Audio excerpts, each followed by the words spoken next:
Hello and welcome, Inspired Podcast community. This is your new episode. My name is Caroline, and my today's guest is Dr. Fred Moss, and I'm so happy that he's here and said yes to our interview. How are you doing today? I'm doing great. I'm having a great time today. I woke up and just, started walking through the day one step at a time. Not always easy, but here I am and really, noticing the sacredness of every day. Oh, yes, I love it. And I would love to introduce you to the audience, of course. Yeah. So, you are a renowned mental health advocate, psychiatrist, and founder of the Welcome to Humanity movement and True Voice Mastermind. Your work centers on the power of communication to connect and heal. You are the author of Creative Aid, Healing Through Creativity and Self-Expression, and Find Your True Voice. Welcome to the Inspired Podcast, Dr. Fred Moss. Thank you. Thank you. Thank you. It's just great to be here. I'm really looking forward to our conversation. Okay, perfect. My first question to you is, how did the Welcome to Humanity movement begin and what impact has it had? Yeah, so the Welcome to Humanity movement became a natural feature. It just sort of, I guess it actually got its introduction or its initiation right around 2018 or so. And that's when it's got its name. But I have a feeling it's really been living with me the whole time. I mean, the idea here, just sort of as we went through with the introduction, is that humanity is very complicated and there's many different things going on that are good, that are bad, that are fun, that are terrible, that are unspeakable, that are fantastic, that are miraculous, that are miserable, that are painful, that are confusing, that are distracting. All these things, they happen to us all day long and have, in many cases, minute by minute, all of those things can happen. So we tend to be judges, we tend to evaluate and assess and be judges of our experience and decide whether it's good or it's bad or right or wrong or true or false or yes or no or agree or disagree. We tend to look at things that way instead of really taking a real look that the whole experience of life is what's here. We all get to experience everything. We get to experience all the things that are very painful and awkward, as well as all the things that are just, magical and miraculous. And the proper response to anything, almost like anything that anyone's going to, seems to be Welcome to Humanity. And Welcome to Humanity was created on the back end of me being a psychiatrist for about 30, I guess it was already 30 years by the time that I came up with the name. And instead of like telling people that things are wrong or that they're sick or that there's something wrong with them or they have a diagnosis or they need medication or something like that, there's a way of really embracing the whole thing by just letting people know, welcome to humanity. This is part of the trials and the tribulations. This is part of the obstacles and the hurdles and the challenges of what it means to be human in the present day. And same goes to all of us, which is welcome to humanity.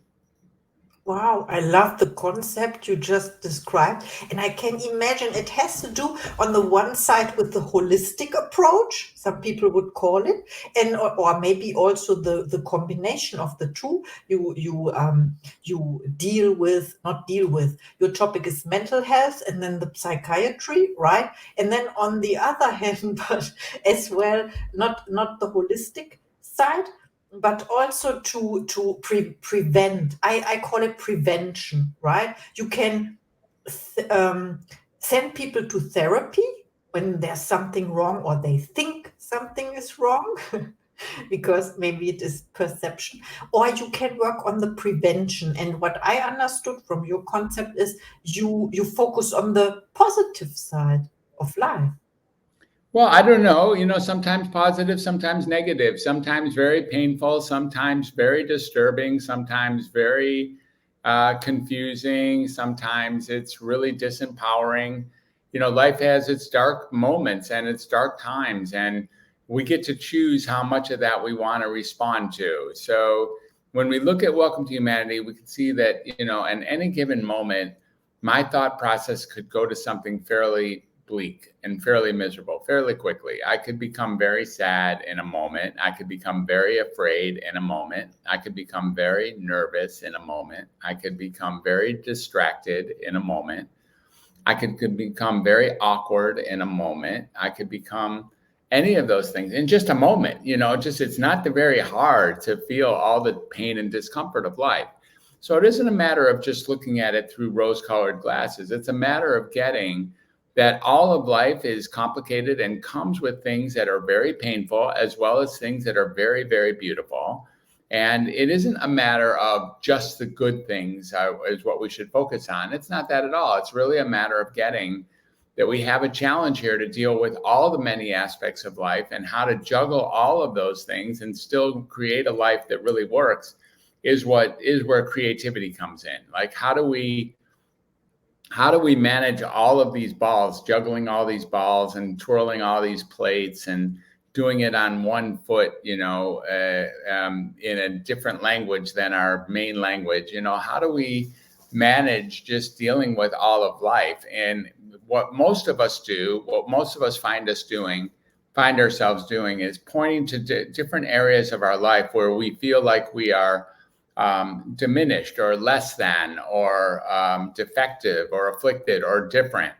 And then we call ourselves as if there's something wrong with us. And then we go to the doctor and we get confirmation that there is something wrong with us. And now we know something is wrong with us. And that, someone gave us a diagnosis and now we believe the diagnosis. And then we believe that there's a treatment plan. And then we believe there's a medication or a certain therapy. And all of a sudden we've been confirmed that there's something wrong with us, that we're crippled or handicapped. And maybe we're not crippled or handicapped at all. Maybe part of being human includes points in time where you don't even have a clue what to do next. And that's okay. Maybe it's okay. And we're back to Welcome to Humanity again. Yes, thank you for pointing that out. So now I understand. And what would you say? Because you mentioned it can change, your mood or your perception can change within a moment. What would you say? Where does it come from? Right. So, we have an experience of, sort of like the weather or a cloud rolling in or a movie on a screen. And we have the experience of, this or that happens, or we start thinking about what's going on in another country or what's going on with children or what's going on with, climate change or what's going on with your election or what's going on with racism or what's going on with, flat out wars and, what's going on with all these things. And then when those things pass in front of us, sometimes we jump on the train car and we become that experience as we're seeing it. We think that that's the right way to manage it, is to actually feel it and become the experience. Now, what I have noticed is that when we have some practices, and the Moss method is a list of 20 practices, when we have a practice, let's say in meditation or in gratitude or in breathing or in yoga or in being of service or getting out in nature or being creative or many different things, watching our nutrition and our hydration and watching our sleep hygiene and reading real books and journaling. And when we start doing all those things, all of a sudden we have a new access where we don't have to become the actual negative experience that we just had. So the experiences are real. We feel sad or we feel scared or we notice that we're feeling awkward or confused, and they happen. And then I can be right here and have those experiences go on right in front of me without actually becoming that experience. So one of the words that often gets used to describe this is called equanimity. And equanimity is the capacity to be right here in the midst of all sorts of chaos and disarray, and to be able to be with myself as if there is a movie going on in front of me of pain and suffering or greatness and miraculous, magic. And that can happen all at the same time. And that's where I get to both separate myself and position myself to respond effectively to life's many different ways of occurring. Mhm. Thank you for giving us examples to distract us from the distractions. I love how you pointed that out. The journaling, the gratitude, the nature aspect. And when you talked about the experiences, then I love the expression of becoming the experience. I would call it identifying with the experience. Is that the right expression? Right. Yeah, that's exactly right. We like to become that experience. We identify with the experience. And, what meditation really offers is the ability to let the experience happen right in front of you and not become that experience. Like notice it, let it go by, and come back to your breath or come back to your mantra. And in that capacity, we really have the ability to be stable in the face of a storm. Wow. I heard it before. It is be the ocean, not the wave, right? Exactly. Mhm. Okay, okay, we are on the same plate. I have another question for you. What inspired you to develop the True Voice course?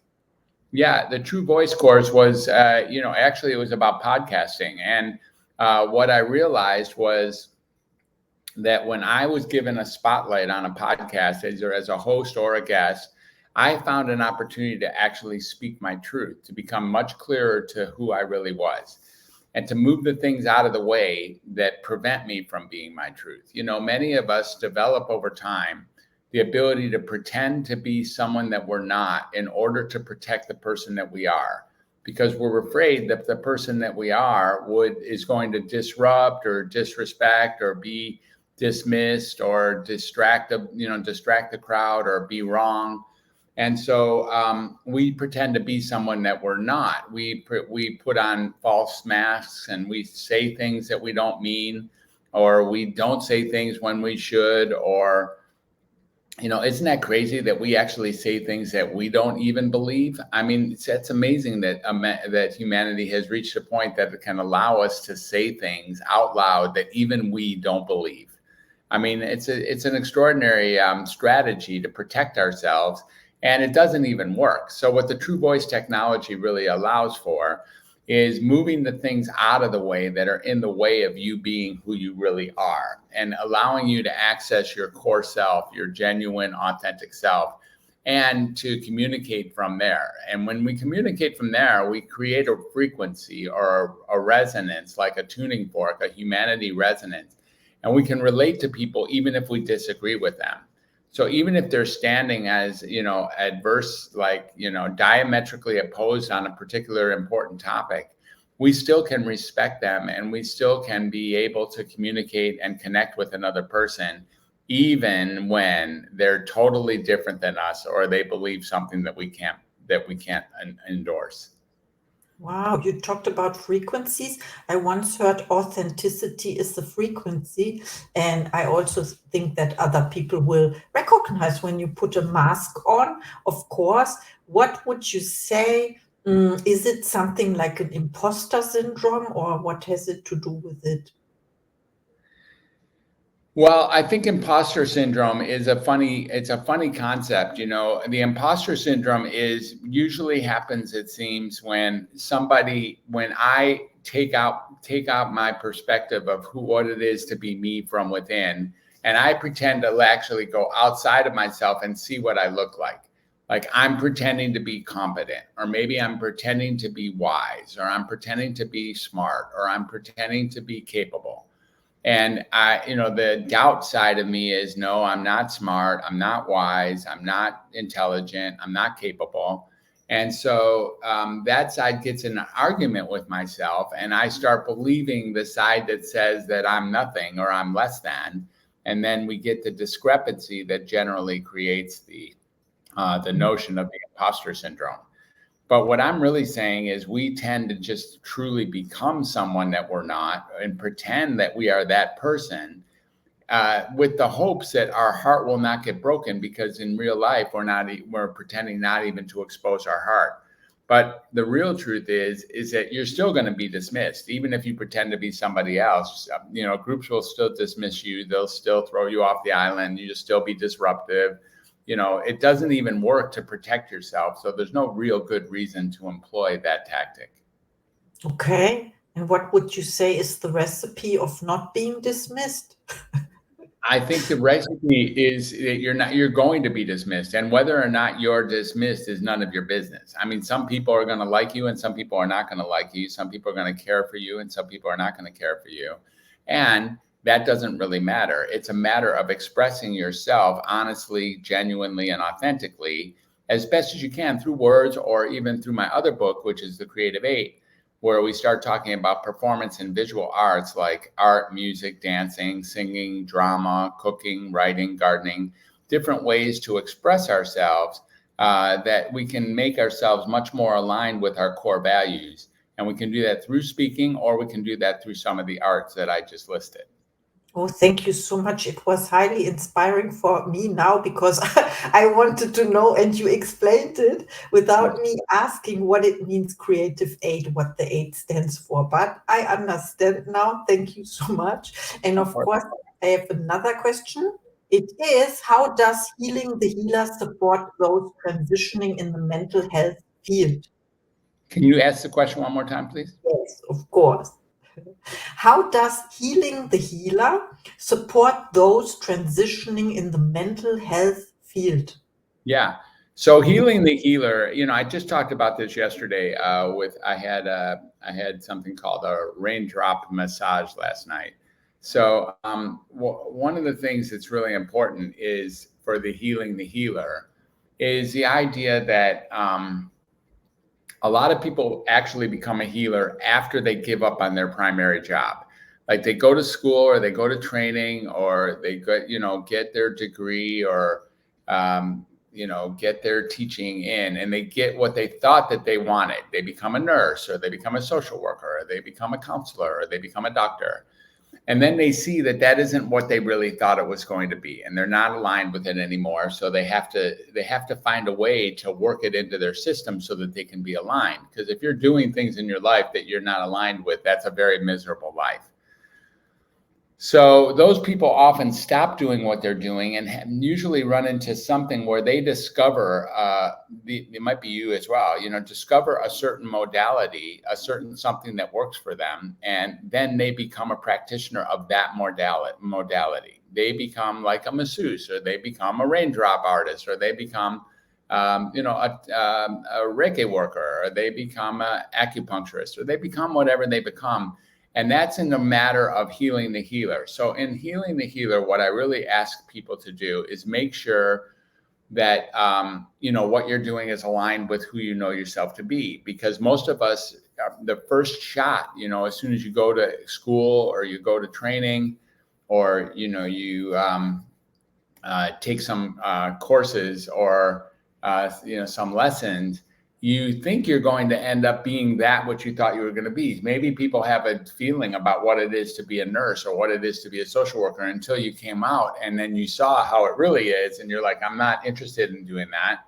And then you can find yourself as a healer, as a sort of a recompensated, recreated healer, practicing the type of modality that helped you to get to where you are. And that's when it becomes really resonant. Really, you become very aligned with what it is that you have to offer. Wow, thank you so much for sharing. And now I understand, of course, that it is not the first shot. You mentioned it, and then heal the healer, what it means. And I'm also familiar, by the way. I learned it somehow, or I'm in the middle of it. The raindrop massage you mentioned, of course. I love it. I can recommend this. It's Of great. course. Yeah. Yes, it is. And I have a last question for you, but it is two questions in one. Okay, so let's let's do two questions in one. First of all, I would like to know where people can find you if they want to reach out to you. And then I would like to know if you set goals for yourself or intentions, and what is one of your next projects. Yeah. So the best place to find me is on my concise website called drfred360.com. And you can get access to all my podcasts there, and a bunch of freebies, and a bunch of books. And, there's different ways to see what I'm up to in the world right out of there. You can get some PDFs, and you can also create a discovery call with me. And your guests are welcome to create a discovery call with me. My main website is welcometohumanity.net, and you can see it's a little bit more expansive. It's just built on the same ideas. The same things are there, but it's a little bit more broad, and you can see it in many different colors. And the goals that I have is to actually get the message out that that there may be nothing wrong with you. And not only there may be nothing wrong with you, there's busy, successful people in the world who call themselves successful because they have big, strong bank books. And they think that that's what success is, big numbers in their bank books, or they own a nice house or a good car, or, they own a second house, or they take vacations a lot or something like this. And in the meantime, their home is just struggling with relationships that are failing and flailing and just, falling apart, disintegrating. One of the things that I'm doing is I'm creating an event on May 7th. It's an event probably down here where I am today in Cancun. The idea is going to be to help people mend those relationships in one weekend. Like permanently, fundamentally, foundationally mend the relationships in your household, or the critical relationships that are suffering, in one weekend forever. And so, you can, it's not that hard to do. It's really a matter of really getting who's at cause for the relationship going south in the first place. Like, who has control over that? And can you repair the relationships that you thought were not ever reparable? And the answer is definitely, resoundingly, emphatically yes. And we'll be doing that in that in that retreat. And that retreat will be, like I said, between May 7th and May 11th. And you can count on me and call on me to get yourself in at the half price early bird price at this point, because it is several months away as it's being designed and developed. And that's one of the bigger projects that I have in mind. Oh, thank you so much for mentioning this. Of course, please reach out to Dr. Fred. He's amazing. He shares his wisdom and knowledge. Thank you so much for our interview. And one last thing, now is time for your final thoughts to the audience, please. Right. So, I used to say all the time that the thing I really want you to know is there might be nothing wrong with you. And not only that, there might be nothing wrong with them. Like this might just be exactly how it's supposed to be. It could be that this is what it looks like when it's really actually working. And when we start looking at all that things, we start seeing welcome to humanity. Can things get better? Can you actually take steps and actions to make things better? Most definitely, especially in the world of relationships.